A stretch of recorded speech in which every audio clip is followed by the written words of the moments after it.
کہ ہم نے ماں کی اہمیت پر تو تقریریں سنی ہے، لیکن باپ کی اہمیت پر گفتگو کم ہو پاتی ہے۔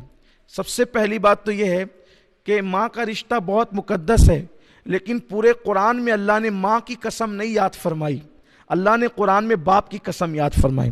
اللہ قرآن میں فرماتا ہے لا اقسم بہذا البلد، اے محبوب اس شہر پاک کی قسم، وانت حل بہذا البلد، اور جس شہر میں آپ چل پھر رہے ہیں، جس شہر پر آپ کے قدم لگے اس شہر کی قسم، ووالد وما ولد، اور باپ کی قسم اور بیٹے کی قسم۔ تو اللہ تعالیٰ نے ماں کی قسم قرآن میں یاد نہیں کی بلکہ باپ کی قسم یاد کی۔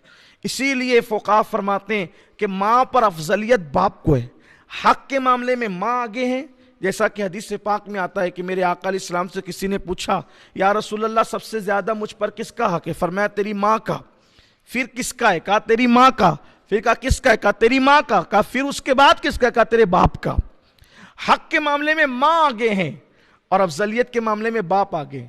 فقہا فرماتے ہیں کہ اگر کسی کو کسی شہر جانے سے ماں نے اجازت دے دی اور باپ نے منع کر دیا تو وہ جائے گا نہیں بلکہ رکے گا، اس لیے کہ باپ وہ ہے جس کا فرمان ماننا ماں پر بھی فرض ہے اور بیٹے پر بھی فرض ہے۔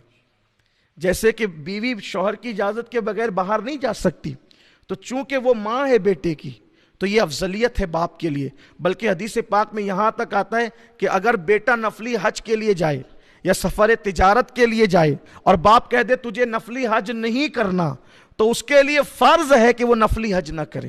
یہ باپ کی اہمیت۔ آقا علیہ السلام فرماتے ہیں باپ جنت کے دروازوں میں سے ایک دروازہ ہے، اور فرمایا کہ بیچ کا دروازہ ہے، باپ جنت کے بیچ کا دروازہ ہے۔ آپ مجھے بتائیں جب آقا علیہ السلام کی ہم یہ حدیث پڑھتے ہیں الجنت تحت اقدام امہاتکم، کہ جنت تمہاری ماؤں کے قدموں کے نیچے ہے۔ اب جنت تو مل گئی آپ کو، ماں کی خدمت کر کے جنت مل گئی، باپ کو ناراض کیا، دروازہ ہی بند ہے۔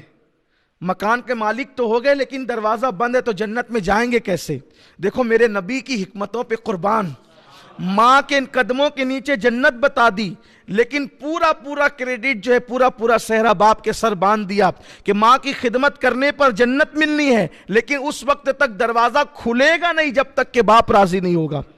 بلکہ حدیث پاک میں آیا ہے حضور علیہ السلام سے پوچھا گیا یا رسول اللہ صلی اللہ علیہ وآلہ وسلم یہ عراف کیا ہے؟ عراف کسے کہتے ہیں؟ تو آقا کریم صلی اللہ علیہ وسلم نے فرمایا عراف ایک مقام ہے جو جنت اور جہنم کے بیچ میں ایک میدان ہے۔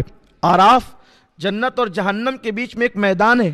پوچھا یا رسول اللہ یہ میدان کیا ہے؟ تو فرمایا نہ وہاں جہنم کی طرح عذاب ہے نہ وہاں جنت کی طرح نعمتیں ہیں۔ اور پوچھا عراف میں کون لوگ ہوں گے؟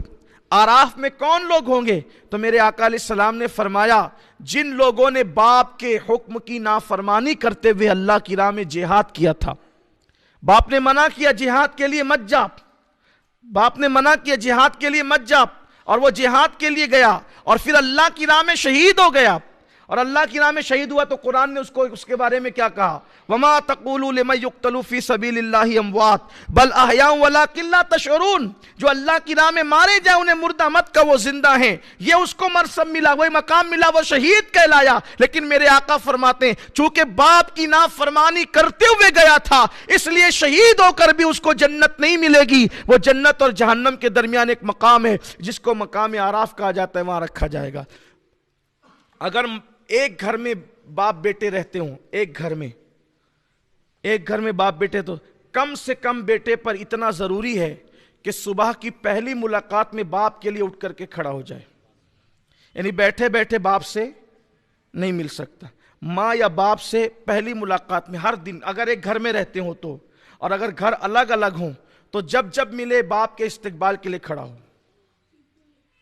یہ باپ کا احترام ہے۔ جب ملے، اگر کہیں اور دونوں کے مکانات جدا جدا ہوں، کیونکہ ایک گھر میں ہو تو بار بار سامنا ہوگا تو اسلام اس کا مکلف نہیں کرتا۔ لا یکلف اللہ نفسا الا وسعہا، کہ اللہ کسی جان پر اتنا بوجھ نہیں ڈالتا کہ وہ اٹھا نہ سکے۔ ایک گھر میں رہتے ہیں تو لیکن پہلی ملاقات میں اٹھ کر کے کھڑے ہونا ہوگا، اور اگر کہیں اور رہتے ہو تو